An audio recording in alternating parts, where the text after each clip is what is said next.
Hydesville, barrio de Arcadia, estado de Nueva York. El pastor metodista John Fox es un padre atormentado, especialmente en esta noche.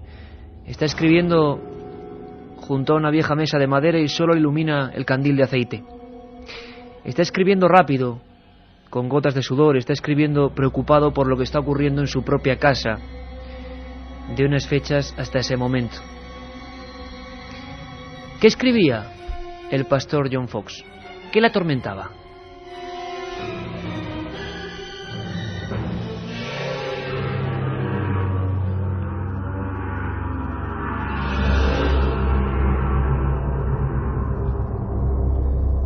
Margareta y Catherine se han trasladado a nuestra habitación por miedo a los golpes. Llevan ya 5 días seguidos produciéndose, cada vez con más fuerza. Hasta mi esposa, ayer, junto a la escalera, escuchó lo que parecían cadenas arrastrándose y la agónica respiración de un hombre que subía tras ella. No hemos querido contarlo a nuestras hijas. Hoy, sin embargo, ha ocurrido algo más que afianza mi fe definitiva en dejar este lugar para siempre. Hemos sido despertados por los golpeteos sobre el muro, claros y secos. Mi hija menor, Katy, se ha levantado de la pequeña alcoba y ha caminado entre la oscuridad. Por unos instantes le ha cambiado el gesto. Ha golpeado con los nudillos en la pared 4 veces. Yo he cogido mi escopeta, que desde hace ya tiempo mantengo junto al jergón. Ha transcurrido poco tiempo, un instante, y 4 manotazos horribles se han estampado contra el muro, uno tras otro, con violencia, como queriendo indicarnos algo.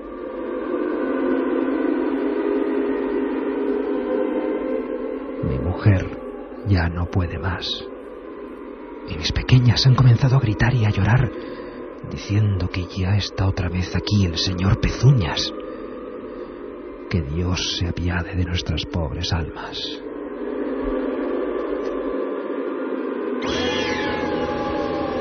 La otra realidad. Fenómenos extraños. Milenio 3. En la SER. Ocurrió hace 155 años exactamente, y todavía el revuelo provocado en aquella pequeña casa, donde hoy hay una lápida pequeña también incorporada en la parte sur de la fachada, se indica que ahí nació lo que llaman moderno espiritismo. Hoy vamos a intentar penetrar en un mundo brumoso, nunca mejor dicho, porque todavía se sigue practicando la doctrina espírita. Tiene miles de seguidores en el mundo. Vamos a quedarnos sorprendidos porque en España todavía hay lugares que además han sido cuna de nacimientos espíritas, de sesiones auténticamente históricas y, en definitiva, de pruebas, leyendas, mitos, fraudes. ¿Con qué quedarse?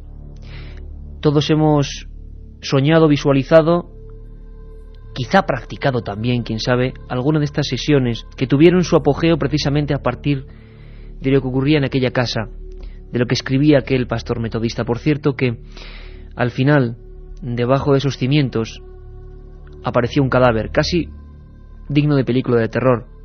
El cadáver de un buhonero que se llamaba Charles Bryan Rosma. La prensa de la época dijo que era el provocador de aquellos golpes, de aquellos raps, de aquella especie de alaridos de la madera que atormentaban a aquellas muchachas, que se convirtieron poco a poco, cada una cogiendo un camino, en abanderadas de ese movimiento nuevo. Vamos a descubrir muchas cosas esta noche y vamos a hacerlo con el escepticismo que siempre nos caracteriza, pero llegando hasta el fondo de las cuestiones. Casi vamos a vivir lo que realmente se produce en este tipo de sesiones. ¿A qué filosofía se engancha la gente que todavía habla de espíritus desencarnados? Y si todavía en pleno siglo XXI, época de satélites, época de Internet, hay gente que se coloca en la penumbra que ahora tenemos en el estudio 1, y bien sea por escritura automática, bien sea con el llamado tablero Ouija, o bien sea con lo que llaman mediums, intenta simple y sencillamente abrir las puertas del otro lado. Por cierto, somos Milenio 3 y estamos aquí todos en una noche muy especial, un tema que nos habéis pedido por activa y por pasiva. Carlos Barroso, Katia Rocha, el maestro Juanma Frasquet en la nave del misterio, con estas músicas que hoy de verdad que van a envolver todo de una forma muy especial. Y a mi lado, Carmen Porter, buenas madrugadas. Buenas madrugadas, Iker.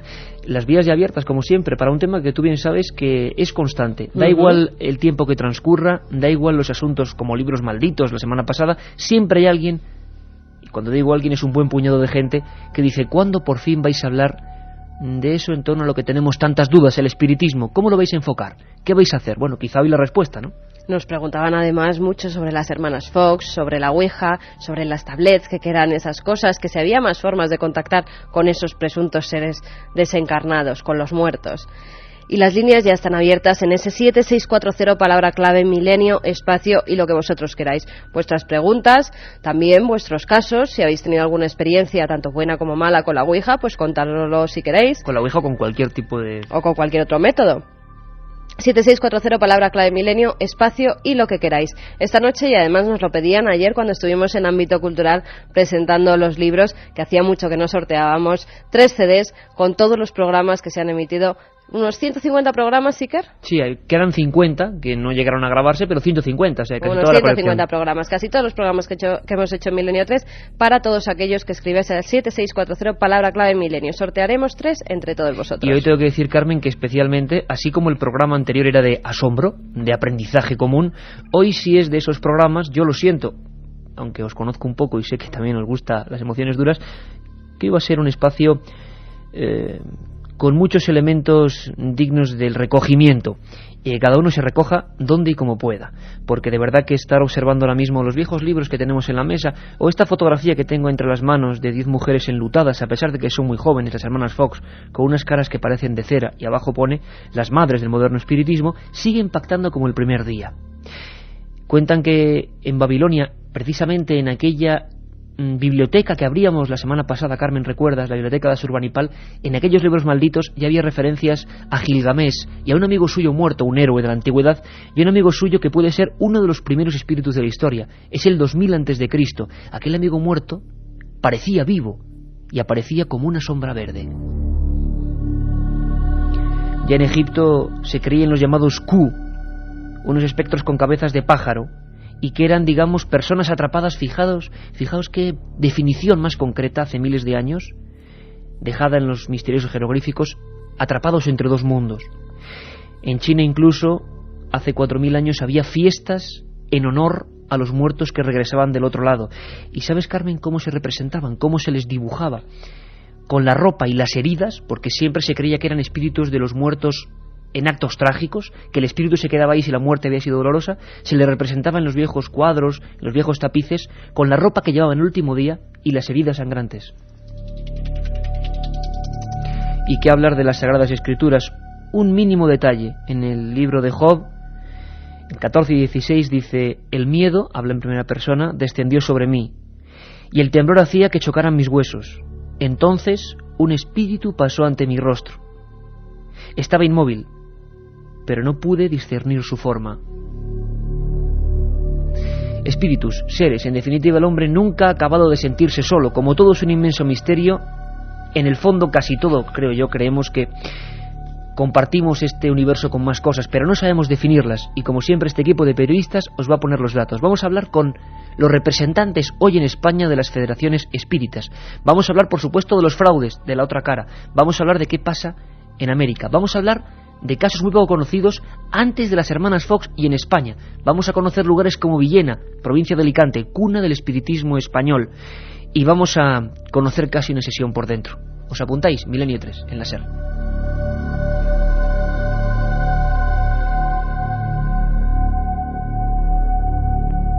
Milenio 3, con Iker Jiménez, en la cadena SER. Son 9 y 43 minutos, 3,8, cómo ha bajado la temperatura, es increíble. Eso también es algo así paranormal. Tenemos todos el catarrazo que tenemos encima. Es lógico. Me gustaría que escucharais todos, Carmen, a una antropóloga, porque vamos a tener todo, como siempre en Milenio, todo tipo de profesiones, todo tipo de casi organigramas de lo social, para no pensar que el espiritismo puede ser una cosa que seduce solamente a los más incultos, que se podría pensar en esta época de tecnología. No.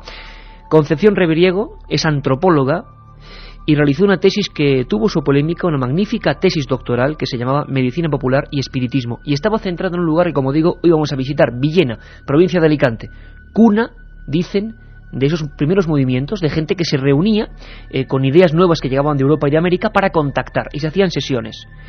Concepción Reviriego nos cuenta gráficamente, y entramos ya en materia, cómo era una de estas míticas sesiones en el Levante español. Se reúnen en torno a una mesa camilla, las más genéricas, hay otras modalidades también.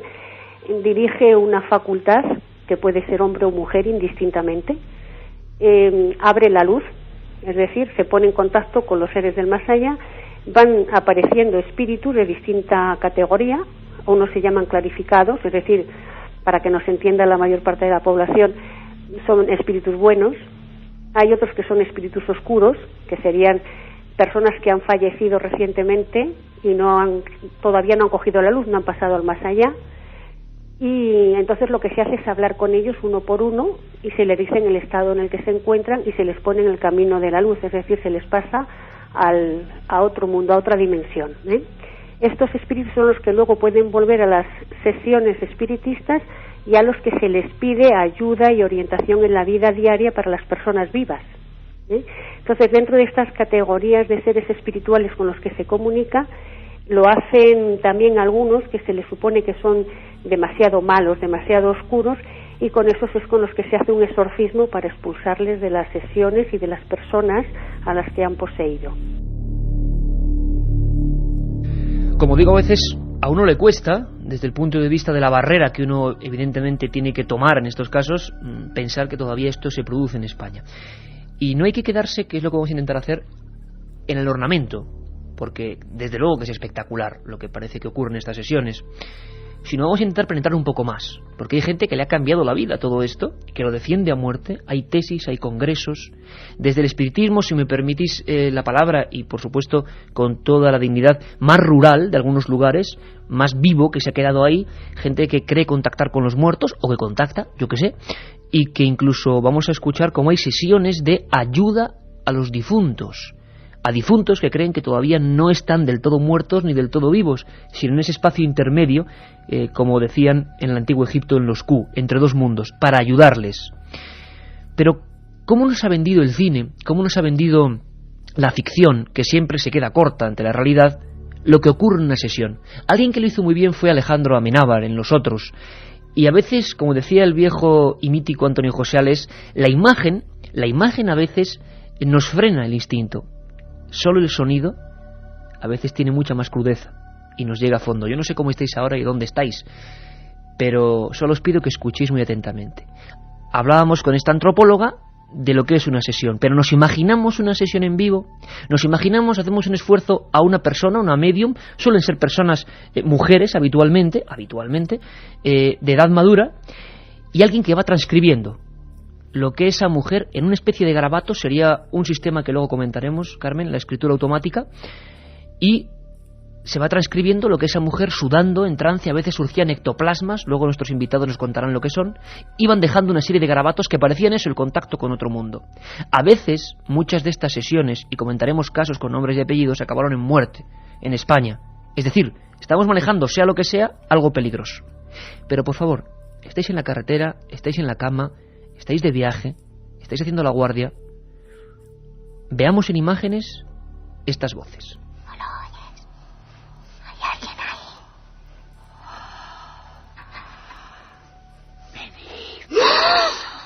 Venid con nosotros.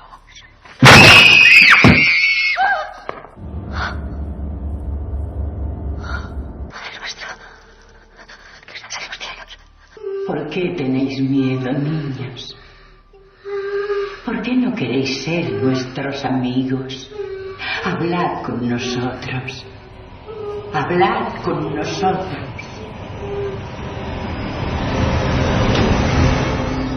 Decidme, ¿qué pasó? No se lo digas. No se lo digas. No se lo digas. Mamá. ¿Por qué lloráis, niños? ¿Qué pasó en esta habitación?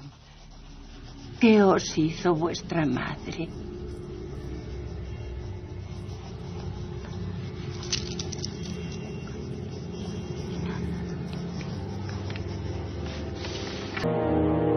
...7640, Palabra Milenio, 3 CDs con la historia de este programa, que a veces, como siempre digo, casi hay que pedir disculpas, es como una montaña rusa mucho de susto sensaciones. En el 7640, Iker. Mucho susto, Estamos ¿no? recibiendo mensajes y mucho susto. Cuando hay un programa, luego haremos 2 o 3 de asombro, de aprendizaje, porque si no, para contrarrestar esto, Francisco Contreras, en un extremo del estudio 1 de la cadena SER, que ya es también como su casa, miembro de este equipo y autor de Casas Encantadas, Crónica de un siglo de misterio, del Archivo del Misterio. Lo digo siempre, uno de los mejores tratados, sin duda alguna, de este fenómeno. Bueno, primero, ¿así sería una sesión espírita?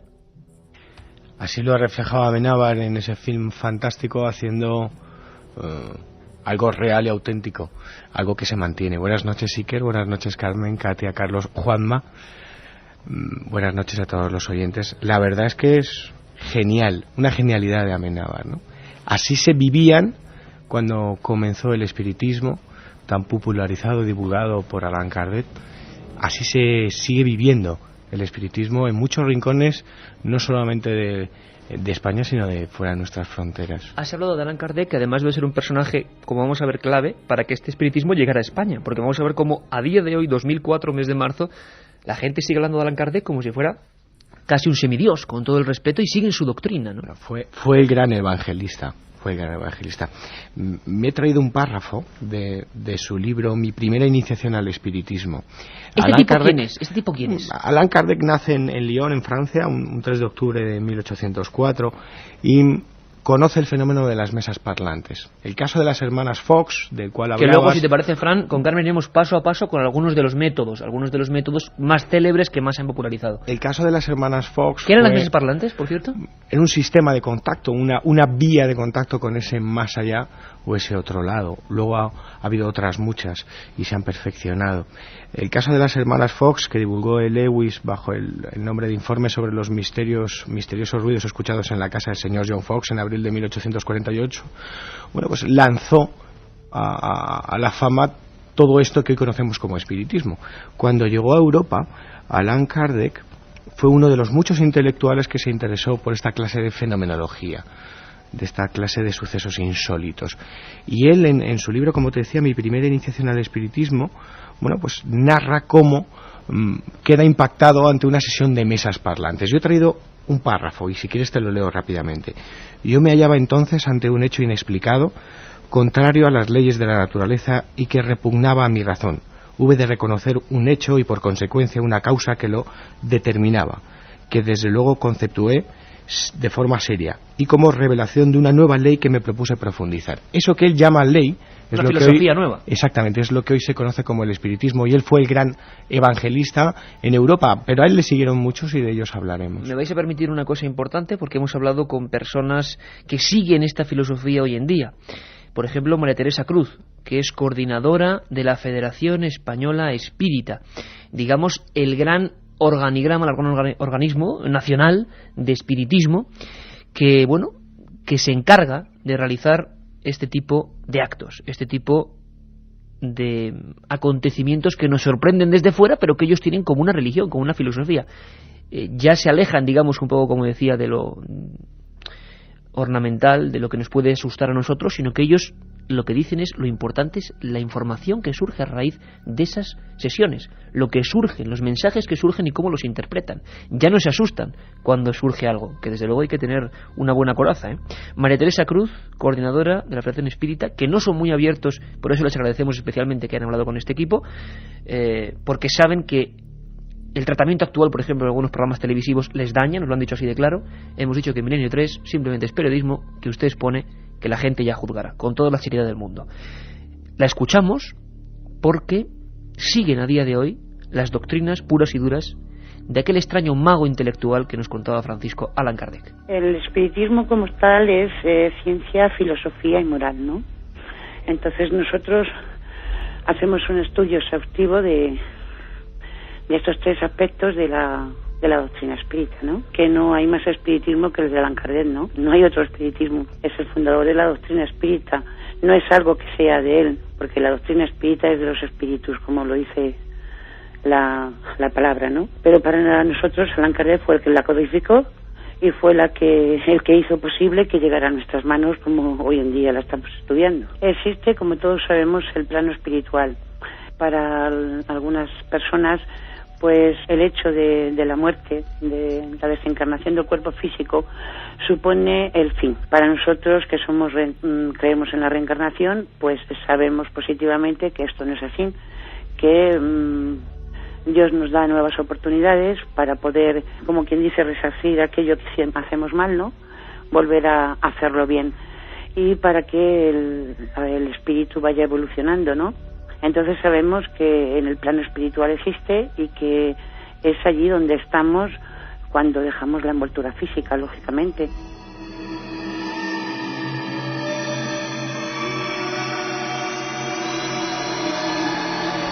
Viene ahora mismo Katia Rocha con un montón de preguntas, con una pulsación del sentir de nuestra audiencia, pero Carmen, ¿podríamos ampliar algo más sobre este Allan Kardec, que parece que es el personaje clave, junto con esas niñas en su época, que provocan fenómenos extraños, en una casa que hay, o que tiene, el macabro regalo de un buhonero enterrado y que parece que comunican con él, o por lo menos eso creen, y luego Allan Kardec como personaje que por lo menos en España es fundamental?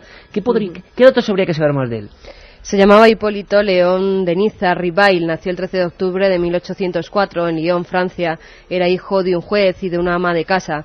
Desde joven se sintió atraído por las ciencias y la filosofía. Realizó sus primeros estudios en Lyon y luego continuó su educación en Yverdon, en Suiza, donde estudió con el célebre profesor Pestalozzi.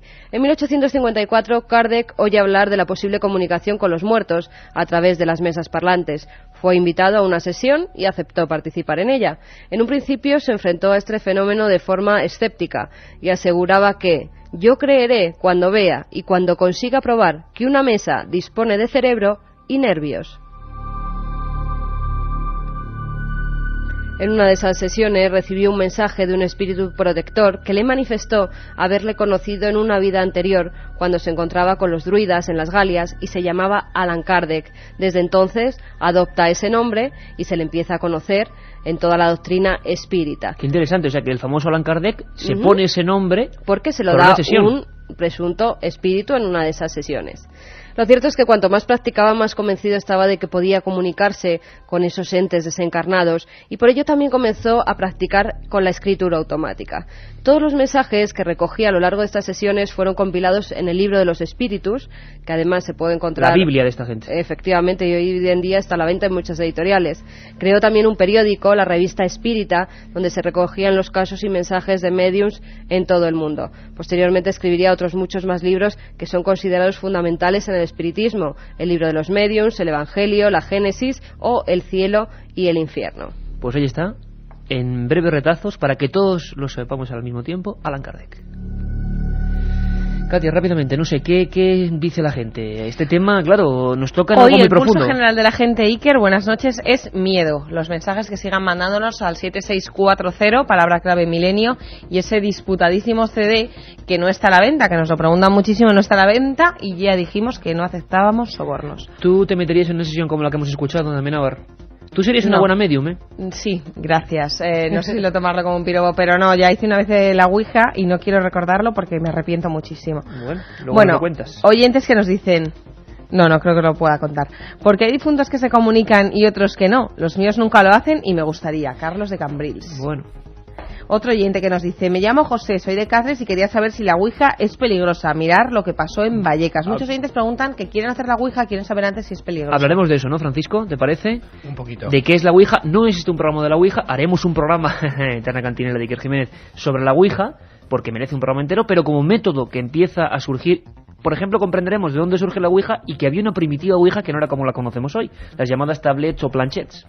Alejandro de Talavera nos dice: de adolescentes solíamos hacer espiritismo, hasta que un día nos llevamos un buen susto. ¿Puede resultar peligroso si no lo haces con esporte? Esto nos lo decía Ana. Y Alejandro de Talavera, perdón que antes me he equivocado, decía: si hacemos sesiones con Ouija, mi gato se pone como loco, huye y tarda días en volver. Dos cositas, nada, en 20 segundos, Francisco. Espiritismo y jóvenes, mezcla peligrosa, ¿verdad, Francisco? Peligrosísimo. ¿Y animales? siempre sensibles siempre suelen tener una especial sensibilidad ante esta clase de fenómenos. De esos animales. Sí. Una pregunta que se repite mucho es si después de una sesión podría quedar algo de los espíritus en el lugar realizado. Aquí partimos de la base de que nadie del equipo, creo yo, sabe si hay espíritus o no, porque realmente no hemos todavía tenido la evidencia, ¿no?, de que existen. Por si acaso. Pero bueno, parece ser, lo que está clarísimo es que, por lo que hemos sabido, cuando Francisco, por ejemplo, ha acudido a muchos de esos casos que refleja en su libro, de casas supuestamente con fenómenos extraños, siempre, ¿verdad, Francisco?, había un antecedente peligroso, que eran gente joven, bastante de cachondeo y haciendo cosas como vamos a contar hoy, y que luego no había quien viviese allí. Exacto. Bueno, pues todo esto y mucho más en la hora entera que nos queda, con muchos más datos, con muchos más informes, con muchas más voces y conociendo el tema desde dentro, desde antropólogos hasta espíritas que siguen practicando y creyendo fielmente. Por cierto, vamos a tener a uno de los teólogos más importantes del mundo en este tema, al padre François Brun, que nos contará qué piensa él como sacerdote y también como espírita. Un montón de cosas, os esperamos.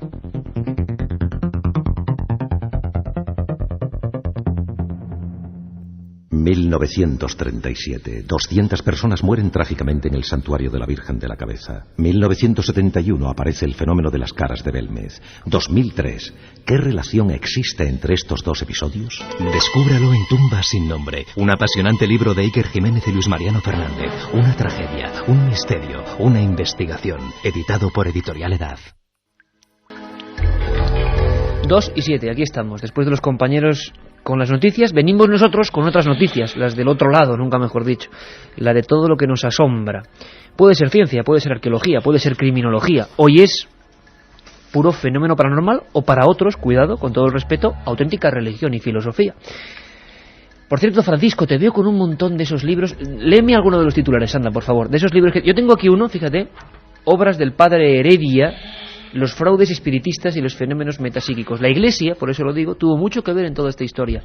A veces se unió al fenómeno, participó de él y a veces lo contraatacó. ¿Tú qué tienes por ahí?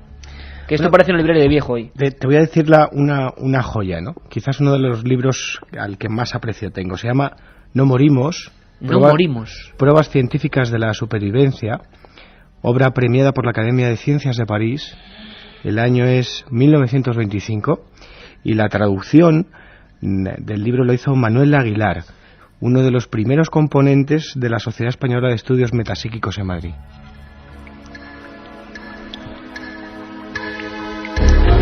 Porque vamos a hablar de ellos, completamente desconocidos, el tiempo se los ha tragado. Hubo Allan Kardec españoles, hubo personas que en este país hicieron suya aquella revolución de poder hablar con los espíritus. Ellos la creían así y empezaron a trasladar ese fenómeno. Pero antes, por favor, queremos escuchar de nuevo a María Teresa Cruz, porque hay una cosa que a mí me ha sorprendido muchísimo. A ver qué opináis vosotros. Por cierto, como siempre, Carmen, estás apuntando decenas, centenares ya de mensajes. 7640, esos 3 CDs de Milenio 3, y con preguntas, como siempre, interesantísimas. Vamos a ir salteando unas cuantas de la cantidad que hay. Amigos que nos están escuchando en las cabinas de sus camiones. Estoy metido en la cabina del camión y no te digo nada del tema de hoy. Yo hace años hice la ouija con mis amigos. Bueno, un abrazo para todos los amigos de La Rosca, ¿no?, que están por todas las carreteras de España y que son buenísimos amigos. María Teresa Cruz, Confederación Española de Espiritismo. Ha habido un término que a mí, yo no sé qué os parecerá a vosotros: ayudar a espíritus desencarnados. Hay un tipo de sesiones que no es para ponerse en contacto y ya está, sino para trasvase informativo, saber según ellos qué ocurre en ese otro mundo, y para ayudar, para que esos mediums que ya parecen muy, hablamos de 20, 30, 40 años de experiencia, de esto apenas se sabe nada. Esta gente no va a salir en la televisión. Esto es otro mundo absolutamente cerrado y hermético en el que hoy asomamos, ¿no?, nuestras grabadoras. Pues esta gente dice que tiene la facultad de ayudar a esas personas, que debe ser lo más problemático, que se quedan ahí entre dos mundos, ¿no? Escuchamos. Y luego existen las normales, las que normalmente hacemos en los centros espíritas, que es de atendimiento a espíritus sufrientes, espíritus que han dejado la envoltura física precipitadamente, o que no saben que han desencarnado, que se ven en sus casas al lado de sus seres queridos, les hablan y no les contestan. Esto para el espíritu es un sufrimiento. O que sí saben que están en el plano espiritual, pero que sus seres queridos les lloran lógicamente y ellos quisieran consolarlos y no los atienden. O sea, es un abanico tan grande de ayuda a los espíritus, que es lo que realmente en los centros espíritas hoy por hoy se está haciendo, porque investigación creo que en los centros hoy por hoy no se están haciendo aquí en España. Entonces se está trabajando más en este campo, en el campo de ayudar a los espíritus que desencarnan. Ayudar a los espíritus que desencarnan. Menudas palabras. Hablábamos antes de Hydesville, esa casita de Arcadia convertida en monumento a lo imposible. Luego, si te parece, Francisco, al final contaremos qué pasó con las Fox, con esas 3 niñas que llegaron a comunicarse con, como siempre hacemos, esos raps, esos sonidos secos en las maderas, con el que establecían una especie de código casi morse, ¿no? O premorse, con esa figura que les decía que era un buhonero, y luego el buhonero apareció enterrado, con lo cual mucha gente pensó que las criminales incluso podían ser ellas o la familia, que había una información previa, pero ahí se quedó. Condenas de fraude, parte de ellas diciendo que era fraude, otras diciendo que fueron amenazadas. En definitiva, todo el lío que siempre se monta con esto de la llamada parapsicología o metapsíquica en esa época.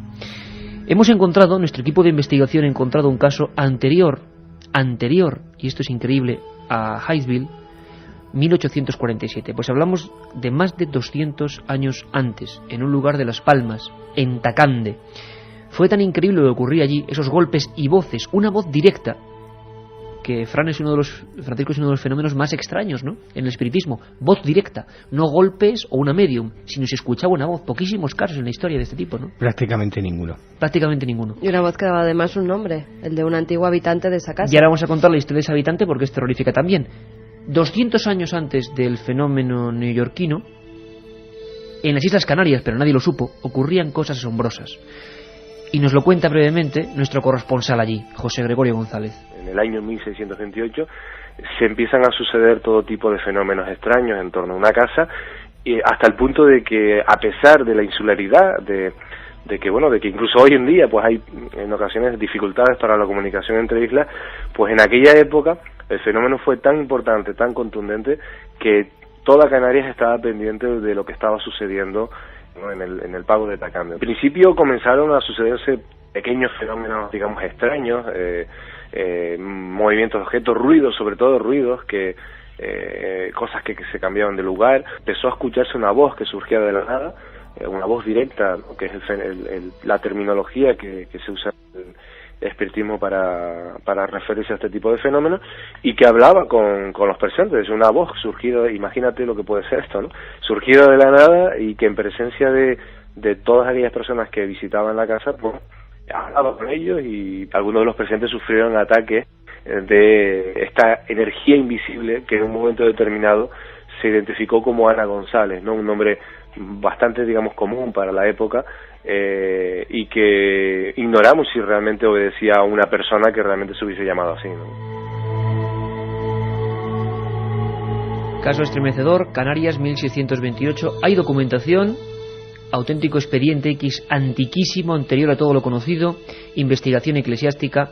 En una casa, varias personas, sin ser conscientes de estar haciendo espiritismo, se concentraban para escuchar esa voz, y esa voz incluso se ponía nombre y apellido, Ana González, y se hablaba, creo, Carmen, que ibas por ahí, de una mujer que había fallecido en un parto, ¿no?, en esa misma casa. Dando a luz, efectivamente. Se llamaba Ana, y ella misma, Ana González, y ella misma es la que ante ese religioso se identifica, diciendo quién es, diciendo cómo ha muerto, en qué circunstancias, y que había sido antiguo habitante. Hay que decir que esa casa hoy en día quedan los restos, pero todavía sigue en pie, y desde entonces tiene la leyenda, sobre todo en las Islas Canarias, de maldita.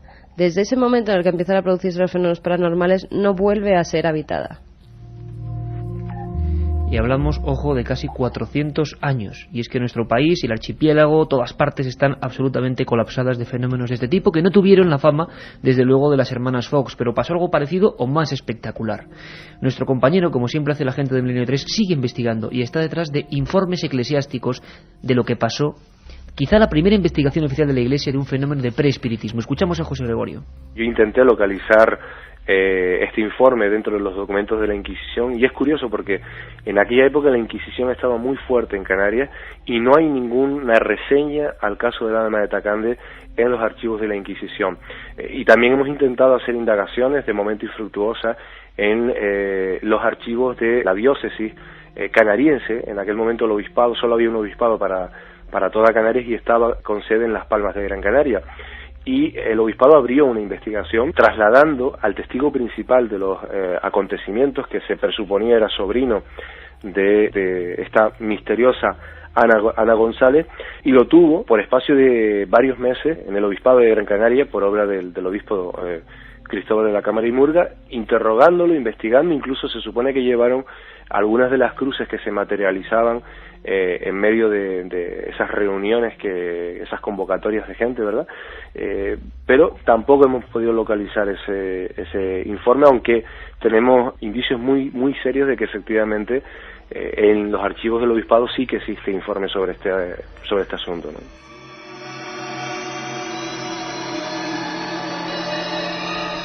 Y en ese 7640, palabra clave milenio, nos siguen llegando mensajes como el de Adrián, que nos dice: no sé si moveríamos nosotros el vaso, pero se cayeron 2 cuadros y voló una jarra de un lado a otro de la habitación. También nos dice: hola, me llamo Chema desde Madrid. La ouija es tenebrosa, la hicimos en Ochate y fue tétrico. Sea lo que sea el mundo que hay detrás. Parece que la ouija, como método de supuesto contacto, siempre con la palabra supuesto, se lleva la palma. Pero vamos a conocer varios hoy. Vamos a conocer varios porque esto en el fondo es un viaje de conocimiento en torno a un fenómeno que ha movido miles de personas, han matado a algunas de ellas y también ha hecho correr ríos de tinta. Francisco, escuchaos muy atentamente a José Gregorio, porque yo sé que tú en todos tus escritos, en ese libro, siempre reflejas un poco el romanticismo de una época muy concreta. Y José Gregorio ha hablado de una palabra que quizá a muchos amigos no les suena. ¿Qué es eso de materializaciones? Unas cruces que parecían que eran de madera, 1628, y la gente, por lo menos en esa casa, al margen de los fenómenos, decía que se materializaba algo. Materialización, aportes. ¿Podríamos definir un poco para la gente qué es esto? ¿Ocurre en los fenómenos espíritas este fenómeno? Estos y muchos más, ¿no? Se llaman o se etiquetan así dentro de la investigación metapsíquica, lo que hoy conocemos como parapsicología científica. En aquellos tiempos era espiritismo, aunque hoy también se llama espiritismo y no deja de ser una doctrina religiosa, una creencia. Aporte, materialización, el surgir de la nada un objeto, eso es un aporte. Hemos hablado aquí de lluvias de piedras insólitas, ¿no? La materialización, la aparición. Una muy cerquita aquí, en Galapagar, ¿no? Efectivamente, y una de las primeras que hubo en España fue en Málaga y en Valencia, en 1935. Pero cruces no tendrían ningún sentido. Nada. Son pequeños objetos que aparecen de la nada, aportes, materializaciones. Tú hablabas de raps, es el término técnico oficial a esos golpes de origen desconocido, violentos y repetitivos. Hay más, mimofonías. Mimofonías. Lo que serían sonidos que no son reales. Por ejemplo, que escuchásemos que ahora mismo se cae uno de los focos, pero no se ha caído. Mimofonía, ¿no? La reproducción de un sonido que podría ser en ese lugar, pero que no hay nada que lo haya producido. Hay toda una lista de nombres que están catalogados y estudiados, que son característicos. Es la fenomenología que se da en lugares supuestamente o presuntamente embrujados. Katia Rocha me apunta desde la nave del misterio que, caramba, es verdad, en la Diana, Belchite, el famoso caso de Belchite, se recogían en las grabadoras motores concretos de aviones que supuestamente pudieron estar, pero no estaban en ese momento, claro, 50 años después, ¿no? Es lo que tiene la psicofonía o la parafonía, ¿no? Que todo es posible. Registra cosas quizás atemporales. Marconi y Jerison decían que en el aire, en el éter, se podía quedar como archivos, como hoy en día entenderíamos los archivos informáticos, las palabras, ¿no? ¿Quién sabe? Pero Francisco, tú me comentabas antes al micrófono cerrado una historia que me ha encantado y que queremos también aprender con todos, ¿no? No solo Allan Kardec se puede llevar la palma en el sentido de difusor del espiritismo. En España hubo mucha gente que sufrió y que se emocionó con esta historia. El tiempo se los ha tragado. ¿Hay algún caso que tú quieras recordar especial de gente que trajo traducciones de libros, que infundió el espiritismo aquí, pero solo por su fe, digamos, casi kamikaze, ¿no? Hombre, es una historia muy romántica, quizás unida a ese programa de hace una semana, ¿no? De libros malditos. Hay cosas muy curiosas. Fíjate, las hermanas Fox, los apóstoles, entre comillas, del espiritismo, fallecen en 1892. En 1892, en 1868, el espiritismo ya está en España. Y está de la mano de intelectuales, concretamente de 3 ciudades: Barcelona, Madrid y Sevilla. Porque dentro de todo esto que estamos hablando esta noche, de la doctrina espírita, hay muchas cosas que se desconocen, ¿no? Y yo me quedaría con 1868 porque es cuando nacen 3 publicaciones espíritas. ¿Publicaciones ya? Independientes. 3 periódicos espíritas. El primero, Revista Espírita, fundada en Barcelona de la mano de José María Fernández Colavida, conocido como el Kardec español, y ahora te contaré una historia fantástica sobre él. La segunda publicación, el Criterio Espírita, fundado en Madrid en 1868 también, de la mano de Enrique Pastor y Bedoya, quizás uno de los pioneros de la doctrina espírita en la península. Y la tercera, también en ese año, el Espiritismo, fundada en Sevilla, de la mano de Francisco Martí, que quizás fue responsable de un centro, el de Andújar, que es el más antiguo dentro del espiritismo en España. Antes de que nos cuentes esa anécdota de cómo tenían que vérselas, perseguidos, escondidos, aunque podían publicar incluso en esa época algunos de sus boletines, antes de eso, porque lo están preguntando constantemente, Carmen, explícanos muy brevemente, porque va a ir ahora de eso el tema. Hemos mencionado 2 veces mesas parlantes y me da la impresión de que la gente no ha acabado de entender qué es eso de mesa parlante. Sería un sistema muy anterior a la Ouija, muy anterior a casi todo lo conocido y que se usaba desde la más remota antigüedad. ¿Nos cuentas? A partir de mediados del siglo XIX se ponen de moda una serie de sesiones en las que presuntamente se contactaba con personas fallecidas. Varias personas se sentaban alrededor de una pequeña mesa que dentro de los ambientes espiritistas eran conocidas como table running, traducido al español mesas parlantes. Los asistentes eran testigos de cómo la mesa comenzaba a crujir, a girarse, a inclinarse e incluso en algunas ocasiones, y hay fotografías que en algunos libros se muestran, estas mesas comenzaban a levitar unos centímetros por encima del suelo. Mediante movimientos o golpes previamente acordados por los médiums, estos conversaban con los desencarnados y transmitían así sus mensajes. A finales del siglo XIX se produjo una verdadera epidemia de mesas parlantes que llevaron a Allan Kardec a enunciar los primeros principios del espiritismo, tal y como los conocemos hoy en día. Kardec estaba convencido de que las personas fallecidas se comunicaban a través de esas mesas, mientras que otros investigadores aseguraban que eran fuerzas psíquicas desconocidas e inconscientemente producidas por las personas que efectuaban este ritual.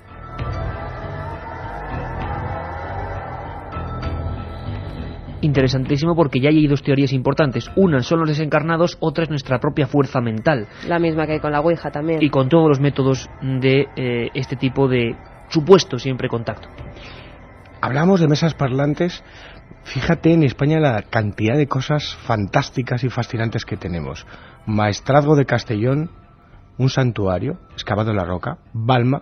Ahí pudimos ver hace 3 años quizás una, o si no la única mesa parlante que quede en España. La utilizaban las caspolinas y era increíble porque rodeaban esa mesa y enlutadas contactaban con ese otro lado. Ahí iban a hacer los famosos exorcismos, los endemoniados de la Balma.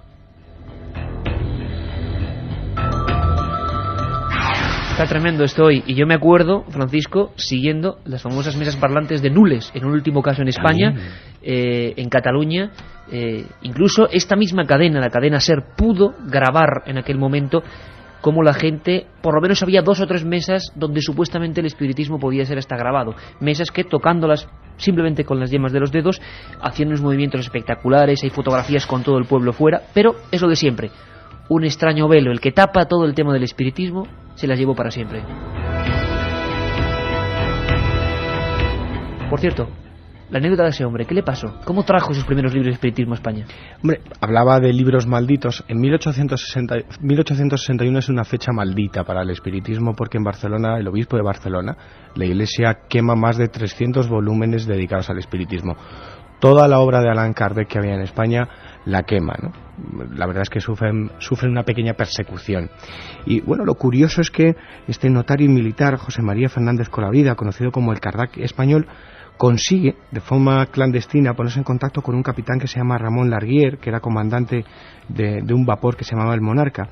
y lleva a Barcelona un cargamento de forma clandestina de obras espíritas, y él se dedica a traducirlas para de nuevo difundir toda la doctrina espírita por toda España.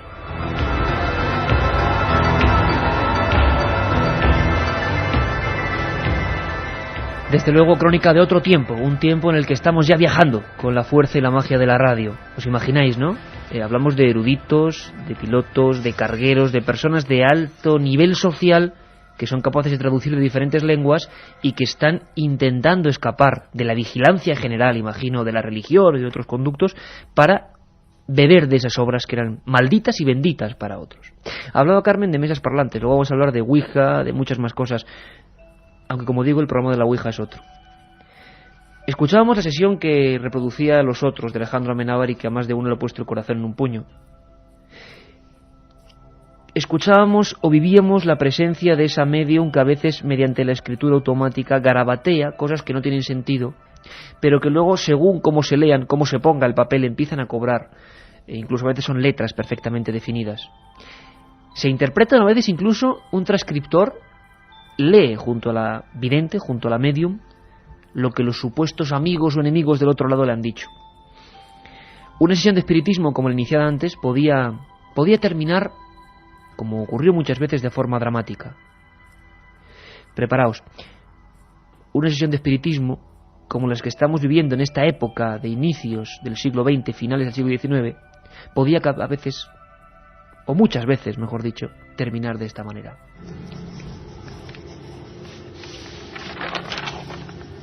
Pues así como os mato, con una almohada. ¿Quién os mató? Niños, si estáis muertos, ¿por qué permanecéis en esta casa? ¡No estamos muertos!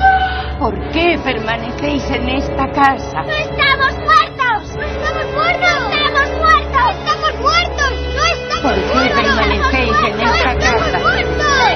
¡No estamos muertos! ¡No estamos muertos! ¡No estamos muertos! ¡No estamos muertos! ¡No estamos muertos! ¡No estamos muertos! ¡No estamos muertos! ¡No estamos muertos!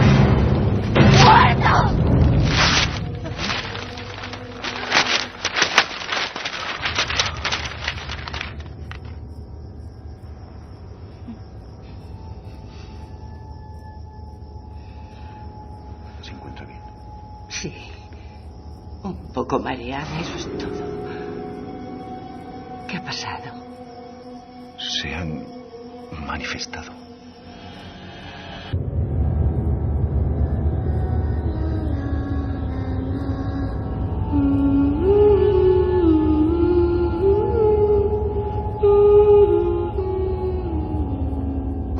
La otra realidad.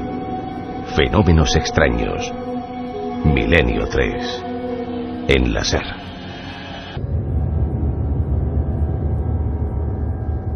Estoy diciendo yo ahora mismo micrófono cerrado a mis compañeros aquí. Hoy, bueno, menos mal que somos unos cuantos. Hay mucha oscuridad por ahí detrás, Francisco, y a veces a uno hasta le impactan las cosas, ¿no? Escuchándolas aquí por los cascos, que quizás sea de una manera un poquito distinta de cómo se entra el sonido a vosotros, pero sabemos que vosotros estáis en sitios mucho más peculiares que el nuestro. Y yo digo que si hay un culpable de todo esto, si siempre es Juanma Frasquet, el que perpetra estas músicas, ¿no? Que ya nos preguntan mucho por él. Así que, claro, lo de siempre. La radio puede ayudarnos perfectamente, sin imágenes, a comprender lo que vivía aquella gente.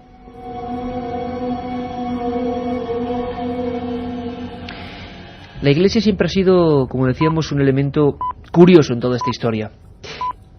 ¿Quién es François Brun, Francisco? Un personaje emblemático y clave, ¿por qué?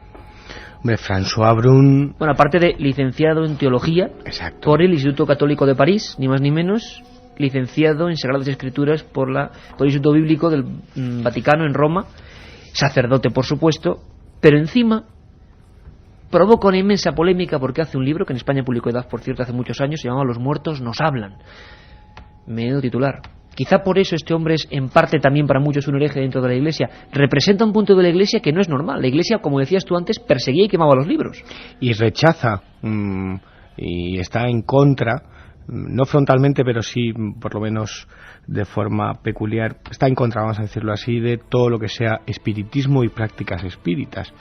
Es más, hay documentos en los que ya luchaban contra estos lugares presuntamente embrujados donde ocurrían cosas insólitas, y la prueba la tenemos en dos papas. Primero el Papa Urbano VIII en el siglo XVI, y luego el Papa Benedicto, creo que era XIV, en el siglo XVII, que él hace el primer texto para que los sacerdotes luchen contra todo esto, ¿no? Como una cruzada. Más allá, ¿no? Se llamaba Servorum Dei Beatificaciones.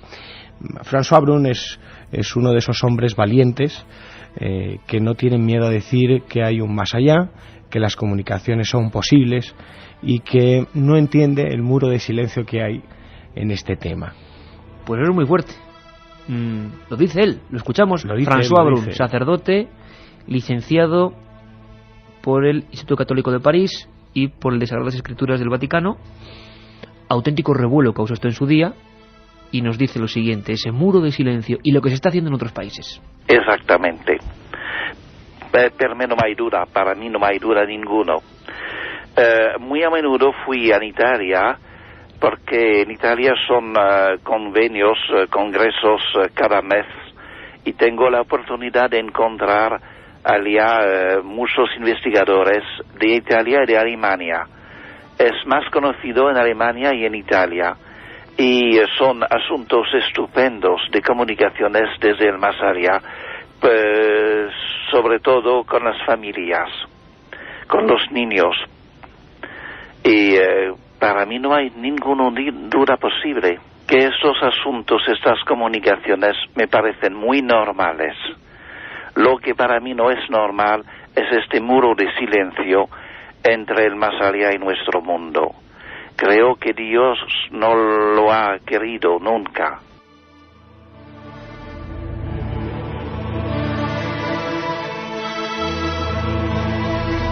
Hay un clima especial hoy en el estudio, uno de la cadena SER, somos Milenio 3, y por cierto, el domingo, como siempre, de 3 a 4, además con una dramatización muy especial que le va a la zaga: el encuentro extraño en Coma de Vaca. Tiene que ver un poco con todo esto, un caso de los años 60 en Cataluña que hemos recreado y dramatizado, y que todo el equipo de producción de la SER, al mando como siempre con Marino Revilla, que estaban hasta hace bien poco currando por aquí en esa dramatización. Espero que lo disfrutéis. De 3 a 4 con un montón más de noticias.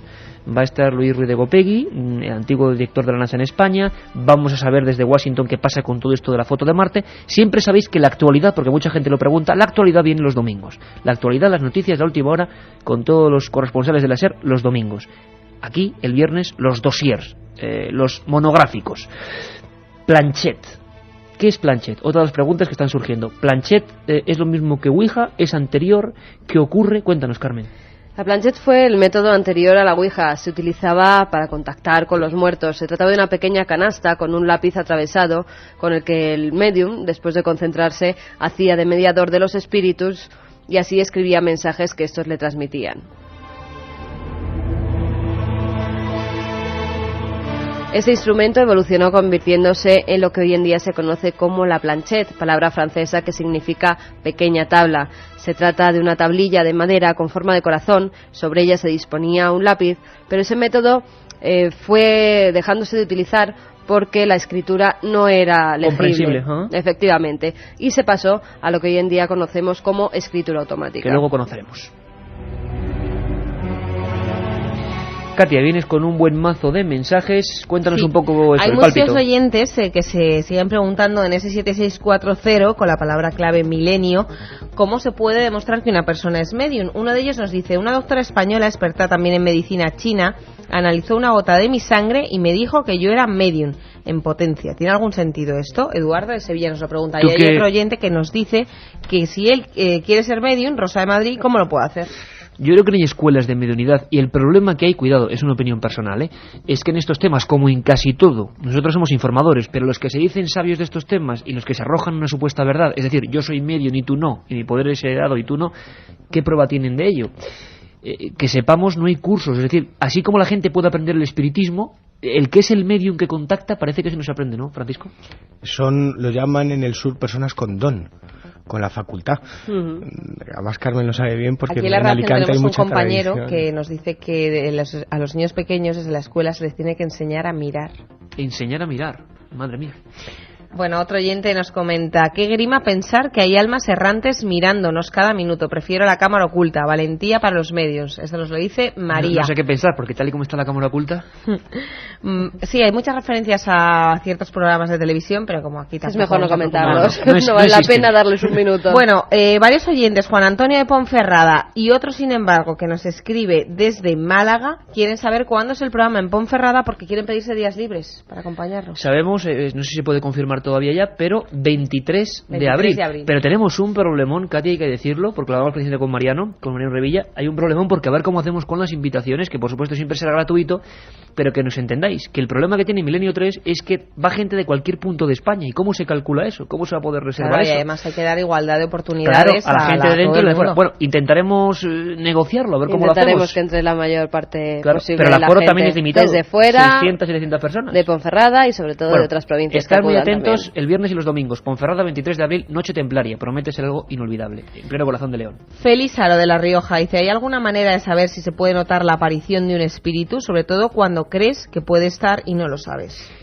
Francisco, sin categorizar, porque lo de siempre, nosotros no somos expertos, pero sí estudiosos, y estamos dando, y Carmen igual, una cantidad de información a la audiencia que creo que hoy es de tomar lápiz y papel y realmente aprender de los diversos métodos, historias. Sí que hay una serie de indicios, la gente habla, y esto es más de tu tema de casas encantadas, no sé si es bajada de temperaturas, bueno, hay varias cosas que la gente, los expertos dicen que cuidado, no que haya un espíritu, pero que sí que parece que es el previo a que aparezca algo, ¿no, Francisco?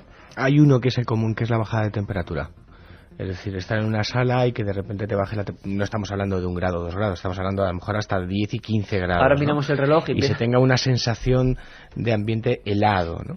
Es como si algo absorbiese el calor. Eso es lo que dicen los expertos. ¿Los RAPs serían un proceso después también?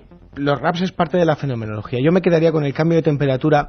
No es nada objetivo, es totalmente subjetivo, pero mucha gente hace referencia como denominador común a extraños olores. Desde a quemado, podrido, hasta olor como a rosas. Sí, señor. Que se da también mucho en los fenómenos místicos. También, ¿no? Y el círculo de nuevo se cierra, claro, porque parece que todo lo extraño, nos parezca negativo o positivo, está interconectado, ¿no? Extraños olores y temperaturas. ¿Cómo saberlo? Bueno, eso es lo que dicen los expertos y lo que te encuentras a la hora de investigar casos. Sí me gustaría decir una cosa, por favor, sobre todo por ese mensaje. Si a través de una gota de sangre le han dicho que tiene la capacidad mediúnica, que salga corriendo, porque no hay nadie que te pueda decir eso en la vida. Muy bien, Fran, sí señor. Siempre hay que apuntar que hay cosas que nos sorprenden y que no nos fiamos de todo el mundo. Sí, eso no tiene nada que ver. Bueno, yo esta noche voy a dormir con alguno de vosotros. Santiago dice: tengo en mi casa una virgen de tamaño natural y mi compañero ha visto en ocasiones la sombra de una mujer sentada delante de la virgen. ¿Por qué es eso? Este mensaje nos llega todas las semanas, es muy inquietante, nunca lo había leído. La sombra de una mujer sentada delante de la virgen. Mi abuela también tiene vírgenes de tamaño natural. Para un fenómeno de misterios de la Iglesia. ¿Sí? Lo estudiaremos. Sí, señor. O de apariciones. Muchos oyentes también hacen referencia que han comprado el libro de Casas Encantadas de Francisco Contreras y te hacen muy buenas críticas, también otros que nos dicen que si no nos da miedo pensar que estamos jugando con fuego.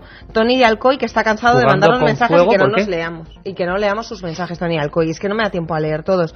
Y uno que te va a gustar a ti mucho, y que Roberto nos dice: gracias a vosotros me he iniciado en la lectura, sobre todo en el tema de templarios, cátaros y el priorato Sion. Gracias y no cambiéis. Iniciado en la lectura, yo me quedo con eso y nos damos por satisfechos, de verdad. Otro oyente nos dice: la verdad no sé cómo sigo escuchando vuestro programa. Otra madrugada con la luz encendida. Nos lo dice Antonio Morales Ruiz de Málaga.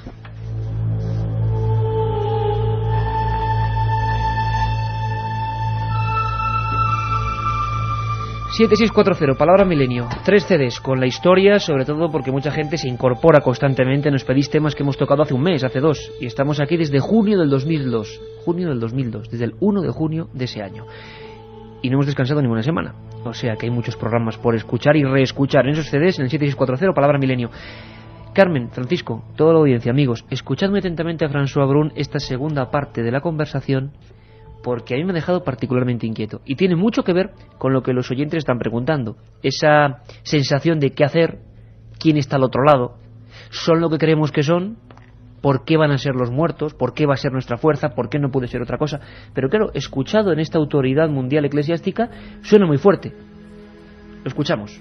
Creo que tenemos que distinguir entre 2 tipos de comunicaciones con el más allá.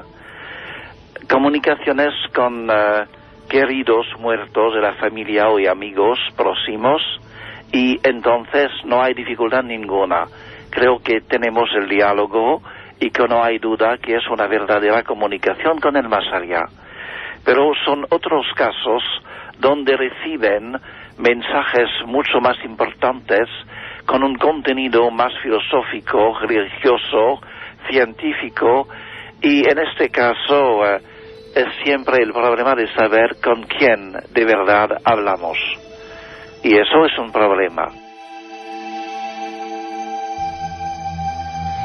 ¿Con quién de verdad hablamos? Y eso es un problema. ¿Quién es ese otro emisor receptor? Es como si nosotros no sabemos quién está al otro lado del micrófono, sabemos que sois vosotros.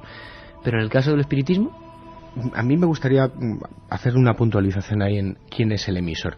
La verdad es que no se sabe, ¿no? Es una incógnita. Pero sí hay algo que dejan muy claro todos los que siguen la doctrina espírita.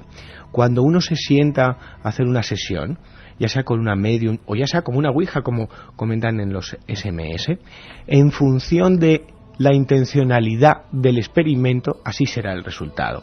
Una ley de causa-efecto. Es decir, si tú lo que buscas es una noche de sábado, el divertimento fácil, si sale algo, que no sabemos, sea lo que sea, saldrá en función de lo que buscas.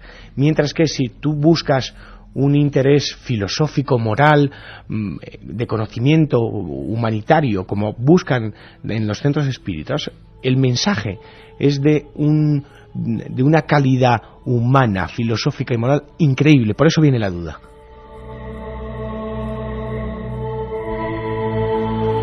Vamos a conocer además, será otro programa también por supuesto cuando hablemos de dotados, de personajes que tenían facultades excepcionales, pero en el tema del espiritismo se entremezclan, claro.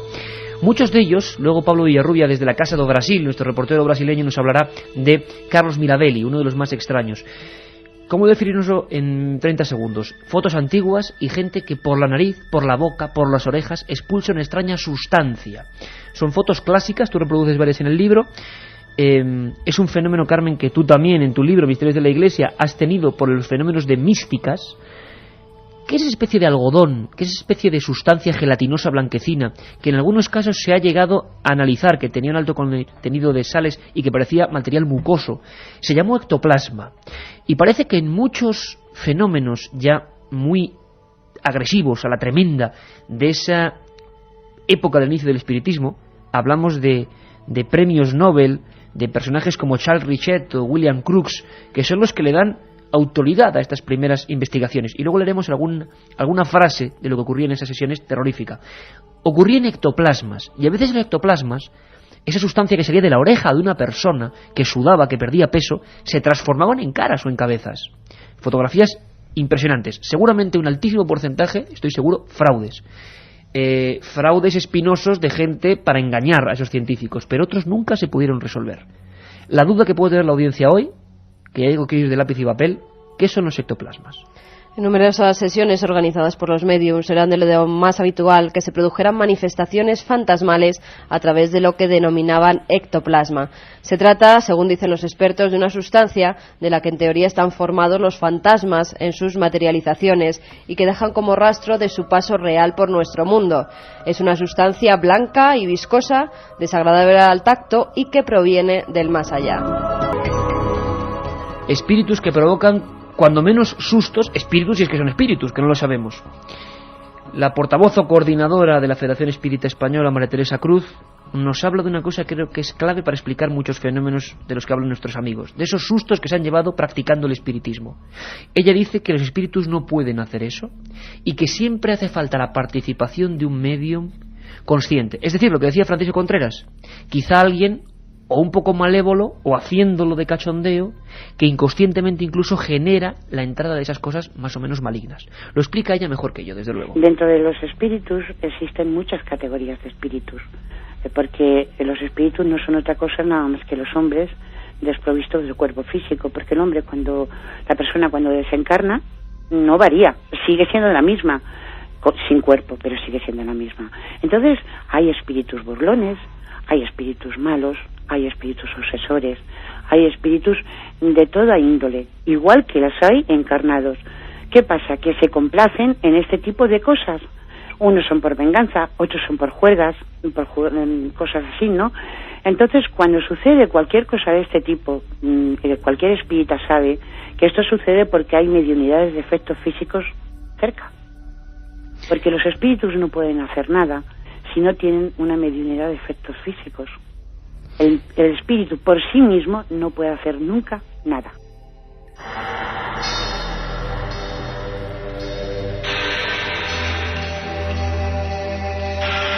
Es lo que dicen los que hoy practican esa doctrina en la que hemos intentado ahondar, que los espíritus de por sí no pueden hacer nada, que es como un envoltorio que se queda ahí suelto y que solo la interpretación quizá del que los llama, podríamos interpretarlo así también, genera esos fenómenos.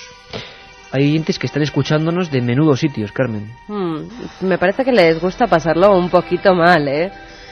Pues por ejemplo, Yonai de Tenerife nos dice: estamos en Cortijo Jurado y hemos conocido a 3 oyentes de Milenio 3, o sea que había más gente allí. Que tengan cuidado, que hay un vigilante de seguridad. Esto es demasiado. Mañana por la mañana intentaremos entrar. Bueno, van a entrar de día, o sea que se encontrarán con seguridad.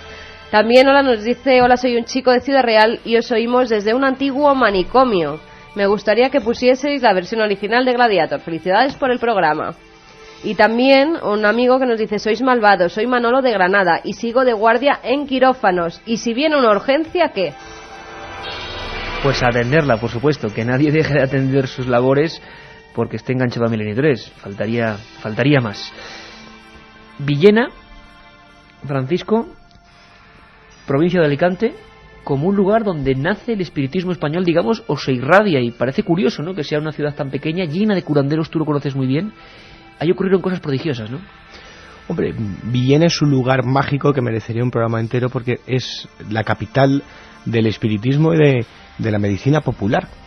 Hay tesis doctorales realizadas por diferentes enfermeros, antropólogos, que hablan de que es la única localidad, ya no solamente de España, sino del mundo, en el que más del 70% de la población es curandera y practicante de la doctrina espírita. Y hablamos de un pueblo importante, no es un pueblo pequeñito, es un pueblo importante. Hablabas de antropología y esa es, la hemos escuchado antes, Concepción Reviriego, autora de esa tesis doctoral, Medicina Popular y Espiritismo. Menuda mezcla, en Villena. Vamos a conocer cómo es Villena y por qué pudo haber los elementos para que ahí y en otra parte, no, pues surgiera esta pasión por conjuntar, fijaos qué doctrinas, curanderismo ancestral y el nuevo espiritismo. Villena tiene mucho y de traza ya muy antigua. Yo diría que prácticamente desde que el espiritismo empezó en España, se puede decir que empezó en Villena. Hubo personas en Villena y en todo el Vinalopó que estaban, digamos, dentro de lo que era el credo espiritista. No solamente hubo personas que eran villenenses que se integraron en el credo espiritista, sino que además villenenses que residían por entonces en Sudamérica, que después volvieron aquí, ya también de allí venían con estas creencias, O sea, que vinieron varias corrientes y una de ellas venía pues posiblemente incluso desde Barcelona y desde Madrid. Y también aquí en Villena luego ya entroncaron con prácticas más antiguas de la medicina popular y fue cuando se fusionó prácticas antiguas de la medicina popular con las teorías espiritistas. Hubo algunos personajes clave en Villena para que todo esto ocurriera, ¿no, Francisco? 2 personajes claves. Uno es Ramón Esquembre, nacido en 1862, y otro es Francisco Marín, nacido en 1900, los dos en Alicante, ¿no? Como bien decía Concepción, eran diferentes corrientes, ¿no? Venía de Barcelona, de ese ala de Kardec español que hablábamos, que era José María Fernández Coravida, también de Amalia Domingo Soler, una sevillana que luego emigró a Barcelona y que fue una mujer fascinante, incluso de madrileños como el conde Jimeno, que crea la Sociedad Española de Estudios Metapsíquicos en 1920. Es decir, la gente intelectual, curiosa, veía en la doctrina espírita una nueva forma de conocimiento y saciaban esa necesidad de conocimiento en el espiritismo, y lo más sorprendente es como el espiritismo deja de ser una doctrina filosófica, moral, religiosa, les llenaba y lo difundían hasta tal punto que fue, ahora hablaremos de ello, un español, un malagueño para más señas, un comerciante, Juan Espada, quien introduce el espiritismo en Sudamérica, por ejemplo en Argentina. en Sudamérica, que vamos a ir ahora mismo hasta Sudamérica con Pablo Villarrubia, pero además esa gente en Villena y en otras partes de España eran brutalmente perseguidos. Escuchamos a Concepción esta persecución que se vivía en aquellos años a cualquiera que hablase del tema espírita. Finales de los años 70 y principios de los 80, aunque ya eran de libre ejercicio, todavía entre la gente había cierto miedo, Había miedo a hablar de espiritismo y había miedo a decir que se era espiritista y que se practicaba el espiritismo, por lo menos lo que yo pude vivir aquí en Villena, ¿no? Y sí, toda esta gente, no los más jóvenes que se estaban integrando en aquellos momentos, pero la gente de más edad habían estado practicando el espiritismo pues desde que terminó la Guerra Civil hasta los años 80. Lo que pasa que evidentemente lo hacían sin decirlo, lo hacían clandestinamente. Y amigos que nos escriben a ese 7640, como un amigo que lleva un autobús, servicio búho, y que nos dice: mientras dura el programa, aquí en el bus que llevo no habla nadie. Espero no tener ningún infarto. Un abrazo para toda esa gente que atraviesa Madrid y cualquier ciudad de España escuchando Milenio 3. Claro que sí. Hablamos de Sudamérica, Francisco, y vámonos rápidamente para allí. Casa do Brasil, con Pablo Villarrubia Mauso, reportero que conoce todo el cono sur, y le preguntamos: Pablo, ¿por qué demonios o por qué ángeles, no se sabe, hoy en día hay más pasión por el espiritismo, más comunidades, más ritos en Sudamérica que en Europa, donde nació todo esto? Nos lo cuenta Pablo Villarrubia desde la Casa do Brasil. Y especialmente, en Brasil, Argentina, que son países de larga tradición espiritista, y estamos hablando concretamente del kardecismo, que es, digamos, una de las principales ramas del espiritismo, de Allan Kardec, y que de una forma insólita, yo diría, cuajó en Brasil ya a partir de finales del siglo XIX y mucho más que en Francia. Y curiosamente me acuerdo del viaje, uno de los viajes que hice a París, fui al cementerio de Père Lachaise y vi que la tumba más visitada de todo el cementerio es justamente de Allan Kardec, pero no precisamente por los parisinos o por los franceses, sino por los brasileños que le rinden, devoción fanática, yo diría, por este creador de esta doctrina, digamos, de la doctrina espiritista. Había personajes tan asombrosos en aquella época y en aquellos países que se motivaban investigaciones oficiales, y si no, escuchad a Pablo Villarrubia hablando de ese prodigio llamado Carlos Mirabelli. Principios del siglo XX, los fenómenos espiritistas en toda Europa eran muy intensos desde el punto de vista, por ejemplo, la formación de ectoplasma, las mesas parlantes, como has dicho, manifestaciones muy visuales, táctiles, auditivas, del espiritismo. Muchas veces se daban incluso materializaciones de entidades espirituales, como las que provocaba o las que inducía el mismo medium brasileño, el famoso Mirabelli. Mirabelli ya es prácticamente una leyenda, Este hombre que tenía grandes dotes paranormales y espiritistas, Y él lograba realmente materializar, y ahí estaban presentes incluso miembros de varias sociedades parapsicológicas internacionales, como la de Londres, por ejemplo, fueron a Brasil especialmente para investigar en los años 20, años 30, al fabuloso, al fenomenal Mirabelli. Y se constataron, por ejemplo, ectoplasma, formación de ectoplasma, vieron cómo materializaba seres muy extraños o personajes hindúes, también, por ejemplo, esclavos de la antigua colonia que era portuguesa, y era algo realmente espectacular. Casos asombrosos, como siempre digo. Continuaremos con el tema y hablaremos, si os parece, de personajes concretos: Eleonor Zugun, Florence Cook, Carlos Mirabelli, esos médiums que, como dice Francisco, ya no hay, o también, como dice Carmen, una técnica que ha avanzado mucho y quizá supieron descubrir sus trucos, o no. ¿Quién sabe? El debate, como siempre, está abierto y es lo interesante, y cada uno se pone de parte de quien quiera. Katia Rocha, un programa lleno de emociones. Por fin suena la música de Hans Zimmer, que relaja un poco esto, porque madre mía, los momentos de esa conexión casi en vivo con una sesión espírita, como lo contaba Alejandro Amenábar, han sido muy fuertes. 3 ganadores, lo primero, de ese CD. Por cierto, con lo que has dicho Hans Zimmer, había oyentes que preguntaban quién era el autor de esas sintonías. Hans Zimmer. Que ya has contestado. Primero, los 3 ganadores. La primera, Marieta de San Andrés de Teixido, que es un pueblo precioso, sitio, curioso, sí. A veces se encuentra, a veces no, sí, es chulísimo ese pueblo. Recomendar más libros. A mí también me estáis contagiando el amor por la lectura.